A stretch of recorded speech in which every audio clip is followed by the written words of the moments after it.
तो सूखे की पड़ताल सबसे पहले यूपी और एमपी में पड़ने वाले बुंदेलखंड से।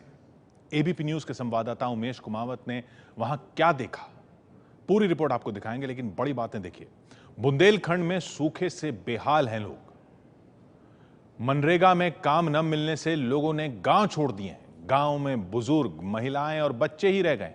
बुंदेलखंड के टीकमगढ़ में बंदूकों से पानी की निगरानी हो रही है। 52 दिन की औसत बारिश 23 दिन में सिमट गई। यह हाल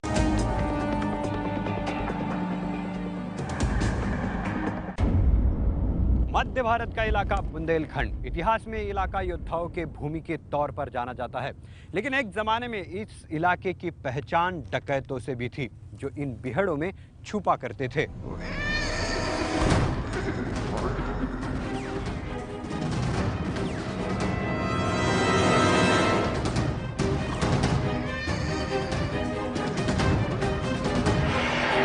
लेकिन लगातार पड़ रहे सूखे और सरकारी अनास्था की वजह से कहां जा रहा है बुंदेलखंड, जानने की कोशिश करते हैं सूखे से बेहाल बुंदेलखंड का हाल।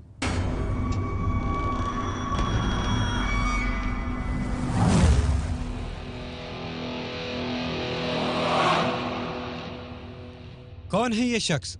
इसकी आंखों में गुस्सा और हताशा दोनों मौजूद है।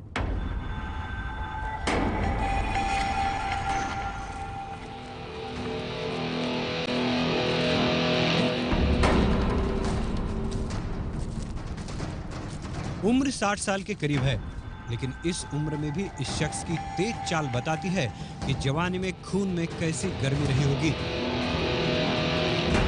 एक जमाने में जब ये शख्स गांव में चलता था तो सारा गांव थर्राता था। इलाके में इस शख्स का खौफ बोलता था। यह है मध्य प्रदेश के छतरपुर जिले के मेहरकुआं गांव का एक जमाने का मशहूर डकैत कोमल सिंह।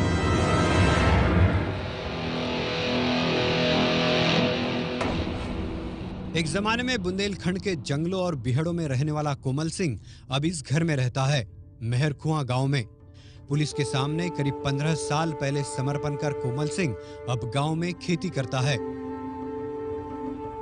5 एकड़ खेती है कोमल सिंह की, लेकिन पिछले सालों से लगातार पड़ रहे सूखे ने कोमल सिंह की कमर तोड़ दी है। पानी नहीं है, बिल्कुल नगरवार खेती होते है और यहाँ भी बरसात न मना मिल जाए तो पानी इसी साल बारिश हो नहीं है सब।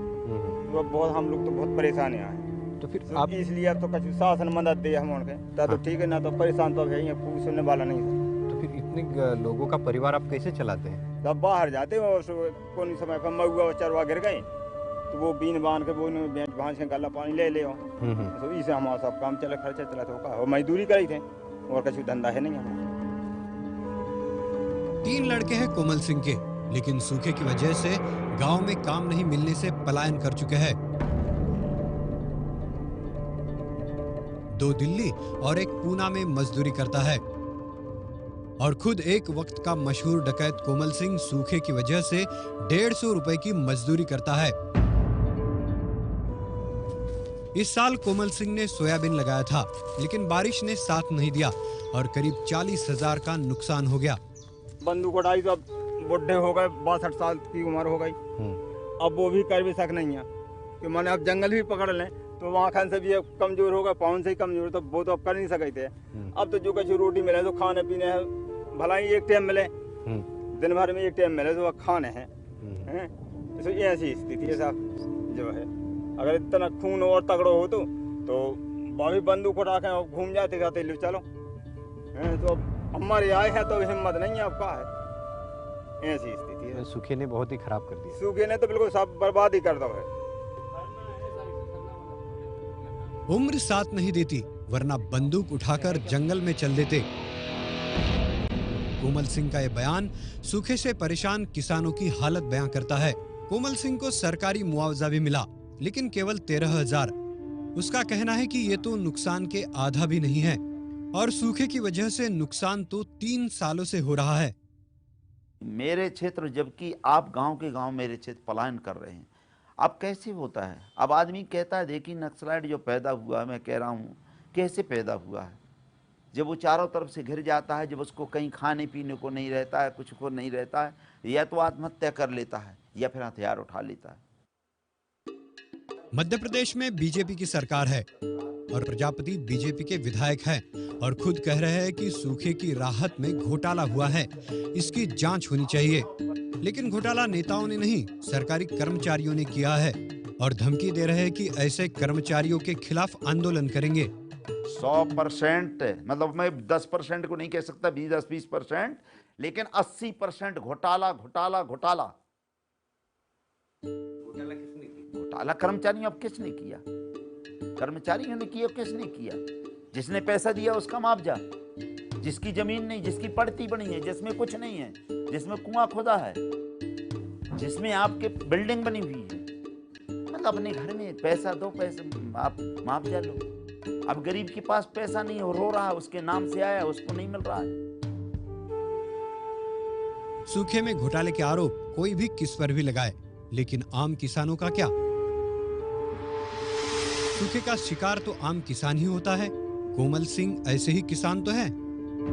एक जमाने में बंदूक उठाने वाले कोमल सिंह का कहना है कि अब वो पानी के लिए बंदूक उठा नहीं सकते क्योंकि उम्र हो चुकी है, लेकिन पानी के लिए बंदूकें यहाँ पर तनी हुई है।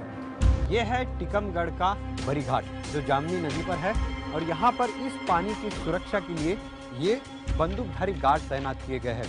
टीकमगढ़ की आबादी 1 लाख है और यहाँ लोगों के लिए पानी का जो स्रोत है पीने का, वो केवल ये पानी है, बरी घाट का पानी। ये ललितपुर के बांध से छोड़ा गया है और इसीलिए यहाँ पर इस पानी की सुरक्षा के लिए बंदूकधारी गार्ड तैनात किए गए हैं ताकि किसान यहाँ से पानी चुरा ना सके, क्योंकि ये पानी केवल पीने के लिए है।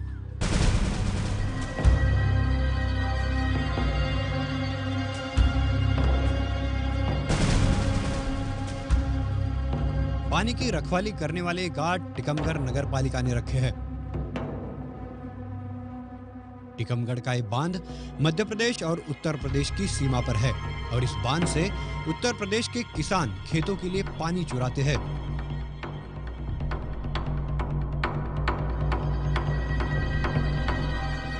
और आरोप है कि इस वजह से बांध का पानी खत्म हो गया था और 1 लाख की आबादी वाले इस शहर में पानी की समस्या खड़ी हो गई थी। इसलिए फिर यूपी के ललितपुर बांध से यहां पानी मंगाया गया।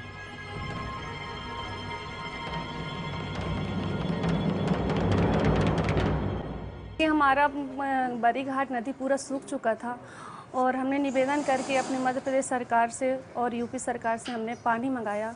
उसके बाद फिर कुछ यूपी के कुछ किसान भाई हमारा पानी चुरा लेते थे, इसलिए हमने वहाँ पर बंदूकधारियाँ वहाँ पे तैनात किए जी।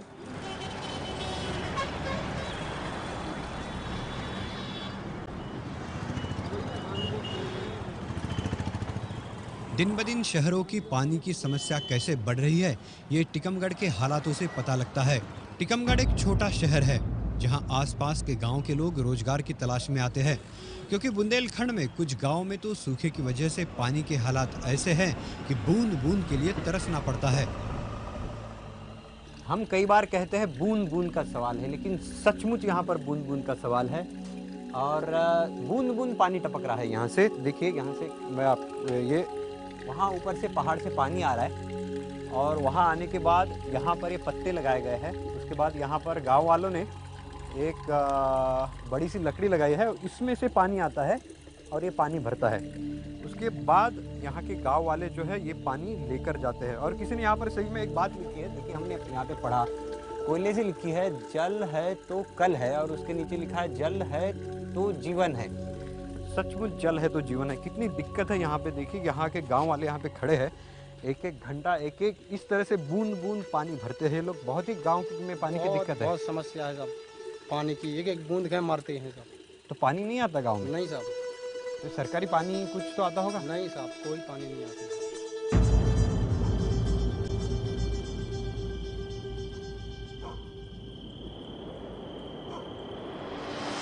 मध्य प्रदेश के छतरपुर इलाके में ही पाठापुर गांव की हालत है।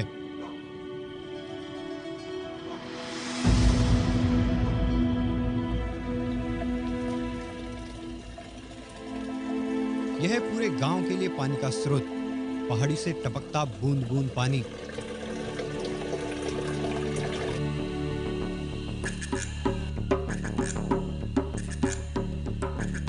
पूरा गांव इस पानी पर निर्भर है।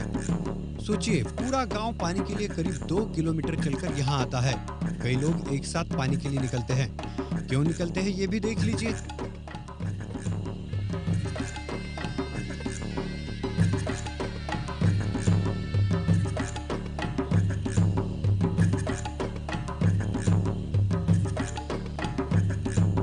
इस पहाड़ से इन्हें नीचे उतरना होता है, बड़ी बड़ी चट्टानों से गुजरना होता है, फिसलने का डर बना रहता है, इसलिए कई लोग एक साथ निकलते हैं।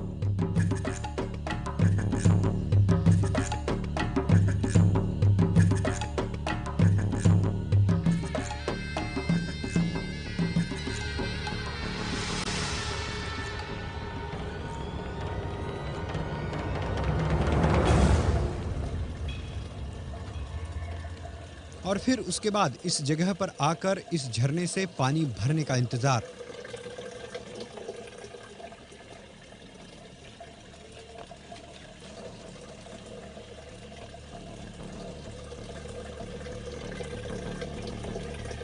यहां से पानी भरने के बाद इन लोगों की दिक्कत और बढ़ जाती है, क्योंकि पानी से भरे घड़े लेकर इन लोगों को दोबारा पहाड़ चढ़ना होता है।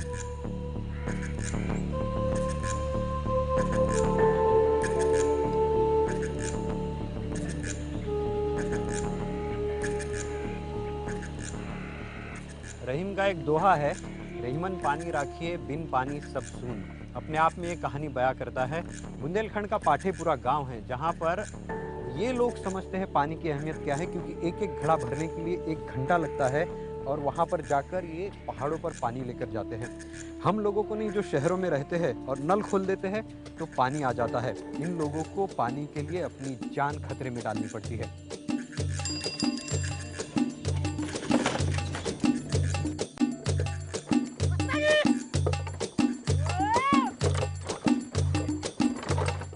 इस इलाके में कई गांव में पीने के पानी को लेकर हालात बदतर हो रहे हैं। पीने के पानी के लिए साइकिल पर बर्तन ले जाने वाले ये लड़के हैं कदवारा गांव के, जो गांव के बाहर एक बोर से पानी भरने के लिए आते हैं। ये जगह गांव से दूर है, इसलिए इतने दूर से पानी ले जाना दिक्कत भरा होता है। फिर साइकिल या बाइक का इस्तेमाल होता है, या फिर बैलगाड़ी इस काम में लग जाती है।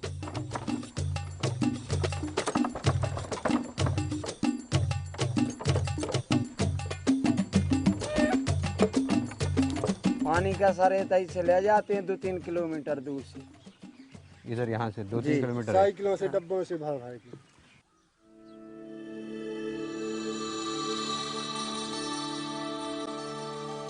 कदवारा गांव की आबादी करीब 500 है।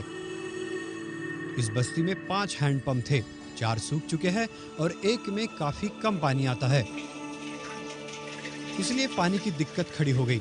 सूखे की वजह से खेत में अनाज तक नहीं हुआ तो कहां से मिलेगा रोजगार।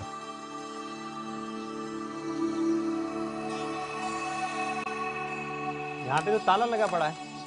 किशनगढ़ भाग गए काम करने के लिए। किशनगढ़ भाग गए मतलब क्या हुआ? काम करने के लिए गए हैं, यहाँ पे कुछ है नहीं है, खेती है थी वो भी नष्ट हो गई, पानी है नहीं है, तो सब यहाँ से गांव से भाग गए। कोई नहीं दिल्ली गए, कोई कहीं गाँव मतलब खरियानी गए, कोई मजदूरी करने जहाँ भी मिलती है वहाँ पे। सब कितने लोग गए होंगे गाँव के कम से कम निकल गए होंगे, वही 250-300 आदमी से ऊपर निकल गए।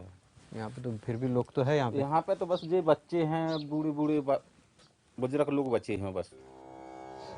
गांव में बस बच्चे हैं या बूढ़े बुजुर्ग।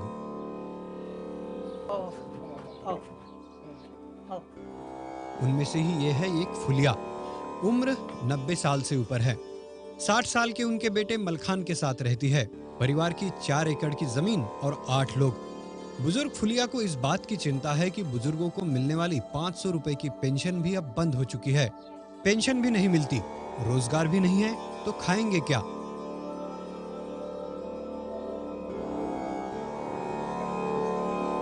फिर कैसे खाते हैं? कहाँ से कमाते हैं? कमा ला गए किशनगढ़ से ले आए, उधर करे उधर खाए, ये सब काम करे।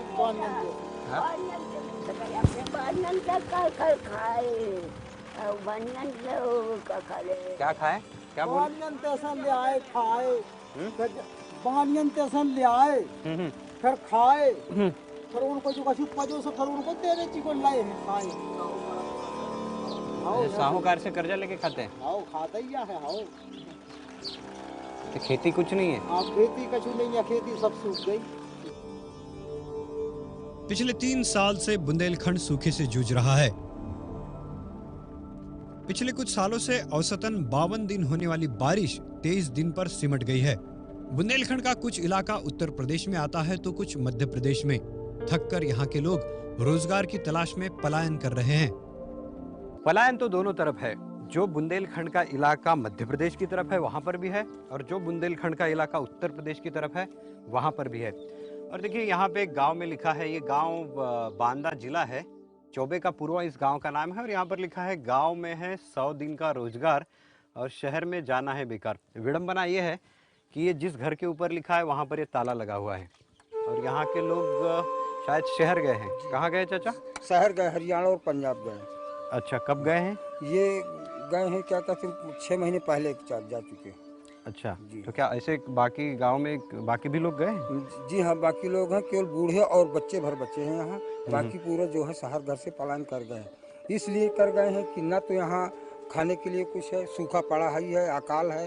यहाँ मनरेगा के लिए भी काम नहीं चालू हो रहे थे, तो कोई मजदूरी नहीं मिल रही थी। तो बच्चों के पालन पोषण अपना पेट पालने के लिए जो है बाहर हरियाणा और पंजाब चले गए। नहीं, रोजगार बिल्कुल नहीं है। बिल्कुल नहीं रोजगार यहाँ पे मिल रहा है। यहाँ पे तो लिखा है कि रोजगार मिलेगा। रोजगार है, केवल लिखा गया है पर लेकिन यहाँ कोई मिल ही नहीं रहा।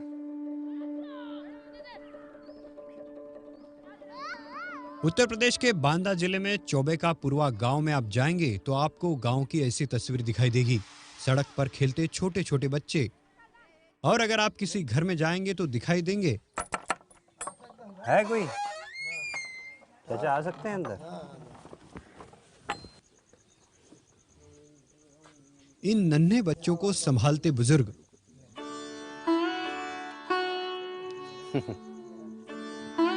यह है 65 साल के विशाली वर्मा।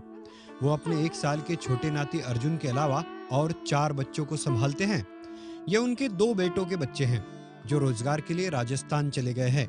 8 बीघा जमीन है इनकी और कर्ज देखिए, खुद के नाम पर 99,000, पत्नी के नाम पर 19,500 और दूसरा एक कर्ज है 14,202 रुपए का। ये कैसे चुकाएंगे आप? अब दैन नहीं पा रहे साहब, कोनो हालत से कई 1 साल उनते हुई गए कर्जा। पेटे नहीं भर रहा हुआ तो कर्जा कहे मत दे। खाने का नहीं बहुत जुमुक रहा हुआ तो कर्जा दे नहीं पहुंचे। तुम्हारा ले लिया, अब हम कर नहीं पूछा तक पढ़ो है, जब तक पढ़ो रही। कैसे चुकाएंगे कर्ज? बेटे तो पैसे भी नहीं भेज पाते, इसलिए साहूकार से पैसे लेकर 5 पोतों को संभालते हैं विशाली। कहते हैं रोजगार होता तो बेटे यही रहते। जब ये कब लिखा? ये लिखोगा है कार्तिक में लिखोगा है, चुनाव के बाद। चुनाव के बाद? हाँ, आई चुनाव के दूसरे दिन चले गए हैं बच्चा सब। जब 6 महीना काम नहीं मिलो होगा, फिर पेश की ले लिया था और सबकी।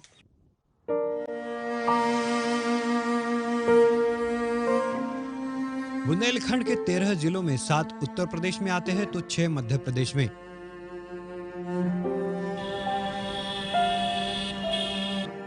दोनों तरफ सूखे से हाल बेहाल है। पानी के लिए दर दर भटकना, रोजगार के लिए पलायन और इसके साथ आती गरीबी, सब कुछ एक साथ। कैमरामैन आसिफ के साथ उमेश कुमावत, एबीपी न्यूज, बुंदेलखंड। जैसा उमेश ने बताया, बुंदेलखंड में कुल 13 जिले आते हैं, 7 इनमें यूपी में है। यूपी में 7 जिले हैं: जालौन, झांसी, ललितपुर, हमीरपुर, बांदा, महोबा और चित्रकूट। और 6 एमपी में पड़ते हैं बुंदेलखंड के जिले: सागर, दमोह, टीकमगढ़, दतिया, पन्ना और छतरपुर। बुंदेलखंड की हालत का अंदाजा झांसी जिले के बांगड़ा ब्लॉक में बने सपरार बांध के बारिश के आंकड़ों से आप लगा सकते हैं। क्या हालत है? एक वक्त में 2001 में यहां 1064 मिलीमीटर बारिश हुई थी, लेकिन 2014 में हुई है सिर्फ 290 मिलीमीटर। कहां 1000 से ऊपर, अब 2014 में 290, 2015 में 326 मिलीमीटर। इतनी बारिश रह गई है। यानी पिछले 2 साल से फिर हालात खराब हैं और ये तीसरा साल है और जल स्रोत सूख चुके हैं। यह हालत है बुंदेलखंड की जो आपने देखी।